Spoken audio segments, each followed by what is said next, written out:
Big Boss Tamil season 8ஓட ticket to finale task number 8. இந்த task உருட்டு டாஸ்க்கு அப்படிங்கிற பேர் வச்சிருக்கிறாங்க. ஸோ இந்த டாஸ்கில் வந்து பார்த்தீங்கன்னா வின் பண்ணுறவங்களுக்கு எல்லாத்துக்குமே 3 பாயிண்ட் அப்படிங்கிற மாதிரி கொடுத்தாங்க. அப்படி ஒரு வேளை வின் பண்ணல அப்படின்னா அவங்களோட மொத்த பாயிண்ட்டும் போயிடும். ரொம்பவுமே கிரிட்டிக்கலான சிக்கலான டாஸ்க்கு தாங்க. ஒன்று இதில் வின் பண்ணி 3 பாயிண்டோட வந்து பார்த்தீங்கன்னா பாயிண்ட்டை தக்க வச்சுக்கலாம். அப்படி வின் பண்ணல அப்படின்னா மொத்த பாயிண்ட்டும் க்ளோஸ் அப்படிங்கிற மாதிரி தாங்க போணுச்சு. ஸோ இந்த டாஸ்கோட முடிவில் யாரெல்லாம் வின் பண்ணியிருக்கிறாங்க, யாரெல்லாம் வந்து பார்த்தீங்கன்னா இந்த டாஸ்கில் தோற்றுருக்காங்க அப்படிங்கிறத பார்க்கலாம். இதில் மொத்தமாக வின் பண்ணியிருக்கிறது வந்து பார்த்தீங்கன்னா 10 பேரில் 6 பேர் வின் பண்ணியிருக்கிறாங்க. 4 பேர் வந்து பார்த்தீங்கன்னா தோற்றுருக்காங்க.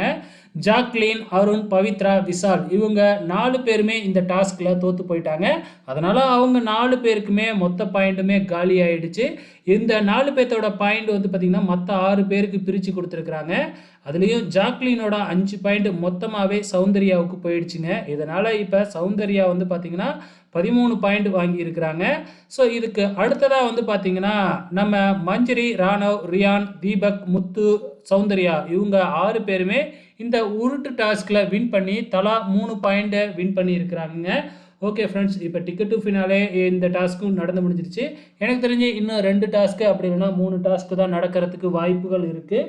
ஸோ டாஸ்க்கே ரொம்பவுமே வித்தியாசமாக தான் கொடுக்குறாங்க. ஏன்னா டாஸ்க்கு வின் பண்ணினாவே வந்து பார்த்திங்கன்னா பாயிண்ட்டு கிடைக்கும்.